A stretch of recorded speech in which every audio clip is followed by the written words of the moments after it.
Okay, so YouTube, how's it going? Welcome back to the channel. So this video is basically my final summation or my final conclusion with the Tenpai deck. Now, I'm not saying I'm a professional with this deck.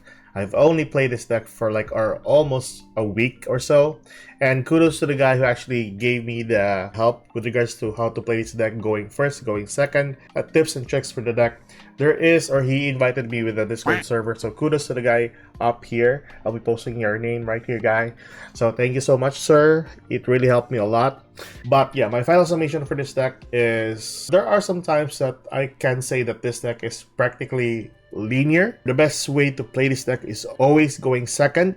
That's your main strategy for this deck. That is why I prefer this type of build here, with, of course, a ton of go second cards. There is another hybrid type of gameplay that you can go into here if ever you are forced to go first. We have here in my side deck the Zolkan package into a Crystal Wing, Ancient Fairy Dragon into a copy of Necro Valley, which is kind of fun. This is basically a hard counter to Snake Eyes, which is pretty good.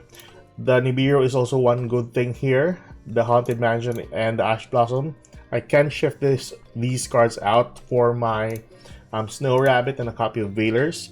Veilers are kind of like a 50-50 usage for me against some other decks. But going second is always going to be my main source here. That's why Super Poly is one of them that is really dependable for this type of deck. A really good board breaker. Yeah, typical board breakers, Harpies, Lightning Storm, Droplets, pretty much insane. This card is pretty much insane. You basically just need one copy for the summoning and then one copy to drop to bring out your cards and then go for an OTK. But like I said, there is a hybrid version for that one. And kudos to the guy who invited me to their Discord. A ton of tips that actually helped me a lot with this deck as well. But anywho, this is basically for the TCG.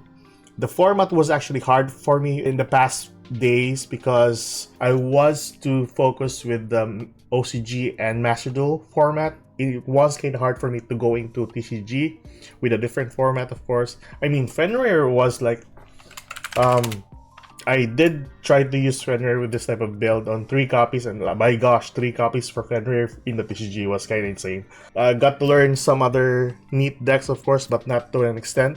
Just try to read out some effects for the Voices Voice and the Fire Kings, which was kind of new to me.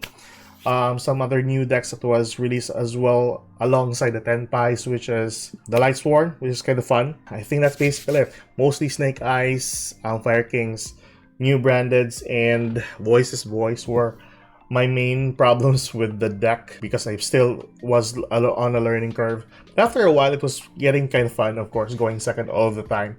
Another main issue here is going up against a mirror match for this deck, which in terms, you are going to be forced to go first, of course, with this type of build, and it goes south that quick if ever you're going first with this type of build that I am going with. But yeah, there's a hybrid version for this. Like I said earlier, you can visit their Discord. I will be posting their Discord down below if you are interested with that one. It is kind of fun learning this deck, of course, but for me it's somewhat linear because, like I said, go second is always going to be your strategy for this deck. But other than that, it's still practically fine. It is a fun deck to actually play with. But anyways, yeah, that is my deck composition with the Tenpai deck. We are gonna check out one video with regards to Buster Blader versus Tenpais, which is kind of fun. So yeah, let's check that one out and let's go to YouTube. Alright guys, so here we are with the game up against, well, the game is Tenpai against Buster Blader, so let's go! Exactly, that's really fun. Usually it activates, it set up a combo where it turns all of your opponent monsters to dragons. Turns out that when your opponent is already playing dragons, that's even easier. So technically this guy here on the right is playing Buster Blader, and this one here is the one playing the Tenpai. So he's going second. So the biggest strategy for the Tenpais is going second. And he has droplet Daruma Cannon, I think. And maybe another droplet. Let's see. See that here? That's a field spell. So field spell, Ash Blossom, 2 droplets were set, and then a copy of Regain on the right side. So I'm not sure if this is gonna be like so good up against this guy. We know Lightning Storm is in the main deck from Stavros. And he opens things up with Prosperity. And probably this is what he's searching for. Absolutely. Let's see if he's gonna find the main deck, the copies of Lightning Storm. Oh, There it is. Ooh. 2 more. One last chance. Not No. quite. Not quite. So, goddamn, this guy's running rivalry as well. That's crazy. That is also another good strategy, though. If you are going first, then rivalry is one of your go-to cards. Because if you get locked, you can just have it as a plan B. but it's the rivalry of Warlords. Interesting choice here. At this point, that can be quite annoying, and follows it up with the Sanyan summoning. Of course, Tenpai mods are unaffected during main. So he already has the... I always forgot the name here. The Fadra? Was it the name of Fadra? Phase 1 to the field spell. Yeah, it's an amazing card to use. With the It Kaimen. protects from a lot of the popular choices. And now, thanks to the Pydra, he gets to grab the Pydra? Kaimen from deck. Pydra. The rest of his hand is another Prosperity, and he does have the cross out in case there is something else from his opponent. He first searches, then he discards a card. Search out the Chundra. And he's looking like he will just discard the useless second copy of Prosperity. He can go for a Black Rose here, since he has Kaimen in his hand. The And also he baiting- has cross out to play around Dash Blossom. Oh, he just summoned the monster, okay. Oh, there we go. Ooh, but there is the Karma Daruma Cannon. Cannon. One forbidden droplet only, and then the Daruma Cannon. So okay. a very cool interaction, since Karma Cannon cannot set the monsters, and the player sends both to the graveyard. Okay, so it's already in battle phase, okay. Because he's allowed to spell summon it, though. And we have entered the Yeah, battle and as you can phase. see, he had it. I think he had to discard. He forgot to do it. He So forgot to discard. he basically went to discard the Prosperity, and then they went back to the deck. And so he kind of forgot to discard the Prosperity afterwards. Be Forbidden Droplet to just stay in this game from Nicholas. Kind of an underwhelming Right. opening, as you can see here. He has the And he dropped the destruction in the graveyard for... Oh, dear. Okay. Okay, he's also running the Forbidden Droplet. Okay, so that's cool. cross out though. Wow, he's playing the droplets of his own. I think this is the first time that we see the cross out on droplet. That crossout actually saved them. Stavros. Cross out today has overperformed throughout the whole Absolutely. day. Oh, dear Yeah, God. but usually you expect it, maybe a Snake Eye Mirror match.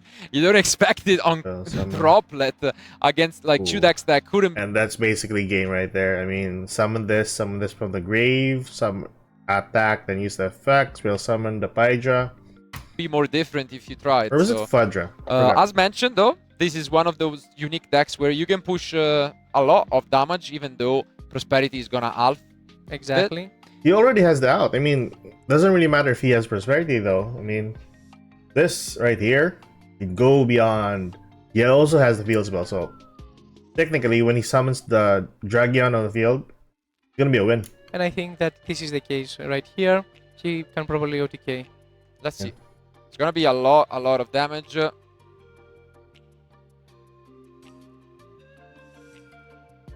Pretty sure Nicholas will keep in mind that damage is halved.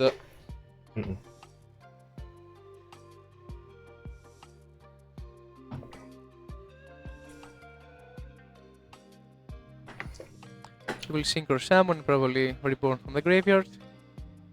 Oh, okay. Exactly. And now we just keep on pushing more and more damage.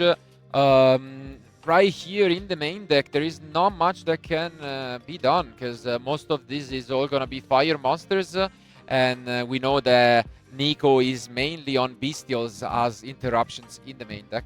So And I think there is no light or dark monster in the Yeah. graveyard.